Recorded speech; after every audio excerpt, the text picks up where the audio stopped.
ونشهد أن لا إله إلا الله وحده لا شريك له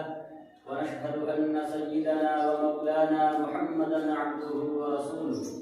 صلى الله عليه وعلى آله وأصحابه وسلم تسليما كثيرا كثيرا. أما بعد فأعوذ بالله من الشيطان الرجيم. بسم الله الرحمن الرحيم. الذي خلق الموت والحياة ليبلوكم أيكم أحسن عملا وهو العزيز الغفور. صدق الله مولانا العظيم. عزیزان گرامی اور معزز سامعین کرام، ابھی میں نے دوران خطبہ کلام اللہ شریف کی ایک آیت کریمہ تلاوت پیش کی ہے،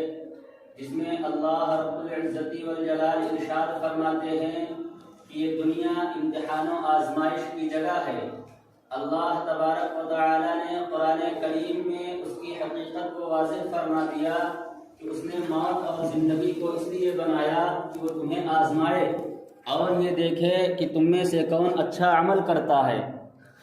پھر اس آزمائش کی غرض سے انسان کی فطرت اور اس کی شناخت بھی کچھ ایسی بنائی کہ اس سے غلطیاں سرزد ہوتی رہتی ہیں، اور رضائے الہی کے حصول میں انسان کو کبھی اپنے نفس سے مجاہدہ کرنا پڑتا ہے کہ اس کی جھوٹی خواہشات اور جائز تمنائیں اس پر غالب آنا چاہتی ہیں، اور انسان کو ازلی دشمن شیطان اسے اپنے مکر و فریب کے جال میں گھیر لیتا ہے، جس کا مشن ہی بندوں کو اللہ کی اطاعت و فرما برداری سے دور کرنا ہے، اور وہ انسان کے جسم میں اس تیزی سے دوڑتا اور وسوسہ ڈالتا ہے جیسے کہ رگوں میں خون دوڑتا ہے. عزیزان گرامی، انبیاء کرام کے علاوہ کسی کے بارے میں یہ نہیں کہا جا سکتا کہ اس سے کوئی غلطی یا کوئی گناہ سرزد ہی نہ ہو. اگر کوئی اپنے نفس کے بارے میں یہ خیال رکھتا ہے تو یہ حقیقت میں شیطانی دھوکہ اور فریب ہے. عزیز ساتھیو، توبہ و استغفار اس بات کا نام ہے کہ بندے سے جب کوئی غلطی یا کوئی گناہ سرزد ہو جائے تو وہ اسی حالت پر راضی و مطمئن نہ رہے، بلکہ اپنی غلطی پر نادم و شرمندہ ہو کر اپنے پروردگار کی طرف رجوع کرے اور اس سے مغفرت و معافی طلب کرے. جیسا کہ ارشاد ربانی ہے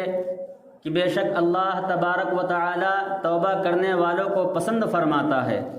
اور ترمذی و ابن ماجہ کی ایک حدیث ہے کہ آقا مدنی صلی اللہ علیہ وسلم نے ارشاد فرمایا کہ ہمیں معلوم ہے کہ ہر شخص خطا کار ہے اور بہترین خطا کار توبہ کرنے والے ہیں.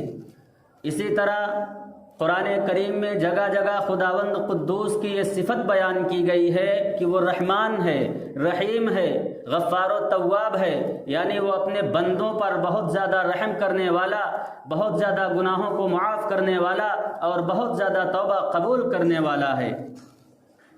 عزیزان گرامی، کوئی گناہ اور نافرمانی ایسی نہیں ہے کہ بارگاہ الہی میں اس کی معافی ممکن نہ ہو، بس شرط یہ ہے کہ دل سے سچی توبہ کی جائے. جیسا کہ ارشاد ربانی ہے کہ اے ایمان والو، اللہ کی طرف متوجہ ہو جاؤ اور اس سے سچی و خالص توبہ کرو. پھر باری تعالی ارشاد فرماتے ہیں کہ تم سب اپنے رب سے مغفرت طلب کرو اور اس کی طرف متوجہ ہو جاؤ. اس کے علاوہ بھی قرآن کریم اور احادیث مبارکہ میں جگہ جگہ توبہ و استغفار کی ترغیب اور اس کی بہت زیادہ فضیلت و اہمیت بیان کی گئی ہے. اس سے بڑھ کر اور کیا ترغیب ہوگی کہ آقا مدنی صلی اللہ علیہ وسلم نے ارشاد فرمایا کہ اے لوگو، اللہ سے معافی طلب کرو، میں دن میں 70 مرتبہ سے زیادہ اللہ سے معافی مانگتا ہوں. عزیزان گرامی، جب نبی برحق شفیع امت صلی اللہ علیہ وسلم کا یہ حال ہے تو ہر شخص کو اندازہ لگانا چاہیے کہ خود اس کو توبہ کی کتنی ضرورت ہے، جس سے دن بھر میں نہ جانے کتنے گناہ و نافرمانیاں ہوتی ہیں. برادران عزیز، آقا مدنی صلی اللہ علیہ وسلم نے ارشاد فرمایا کہ رات کے وقت میں اللہ تبارک و تعالی اپنی رحمت کاملہ کو پھیلا دیتا ہے تاکہ دن میں گناہ کرنے والا توبہ کر لے،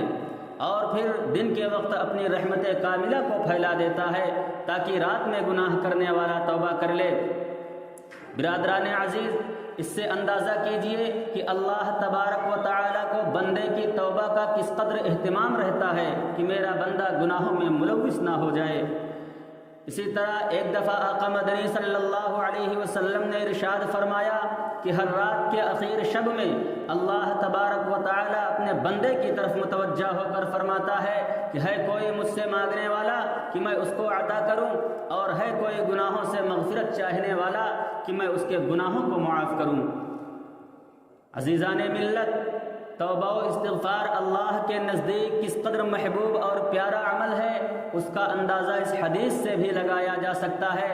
کہ نبی برحق شفیع امت صلی اللہ علیہ وسلم نے ارشاد فرمایا کہ اگر ایک آدمی اپنی سواری پر تنہا کسی چٹیل میدان سے گزر رہا ہو اور آرام کرنے کے لیے ایک درخت کے سائے میں نیچے اتر کر سو جائے، اسی دوران اس کی سواری کھانے پینے کی اشیاء اور دیگر سامان کے ساتھ گم ہو جائے، پھر وہ شخص اپنی سواری تلاش کرتے کرتے تھک جائے، بھوک پیاس کی وجہ سے اسے موت دکھائی دینے لگے اور وہ مایوس ہو کر درخت کے سائے میں بیٹھ جائے، اسی دوران اس کی سواری اچانک اس کو مل جائے اور یہ آدمی اس کی نکیل پکڑے اور خوشی و مسرت کے جذبات سے مغلوب ہو کر یہ کہے کہ اے اللہ بے شک تو ہی میرا بندہ اور میں تیرا رب، یعنی یہ کہنے کے بجائے کہ بے شک تو ہی میرا رب اور میں تیرا بندہ ہوں، یعنی خوشی کی شدت سے اس کی زبان سے وہ جملہ نکل جائے۔ چنانچہ گناہ سرزد ہو جانے کے بعد اللہ کی رحمت سے مایوس نہیں ہونا چاہیے، کیونکہ اللہ کی رحمت انسان کے وہم و گمان سے بھی زیادہ وسیع ہے۔ برادران عزیز، اللہ پر ایمان اور اس کا بندہ ہونے کا تقاضا یہ ہے کہ اسی سے معافی کی امید و یقین رکھتے ہوئے مغفرت طلب کی جائے۔ حدیث میں آتا ہے کہ اللہ تبارک و تعالی نے بنی اسرائیل کے ایک ایسے ظالم شخص کی توبہ کو قبول فرمایا جس نے 100 آدمیوں کا ناحق خون بہایا تھا۔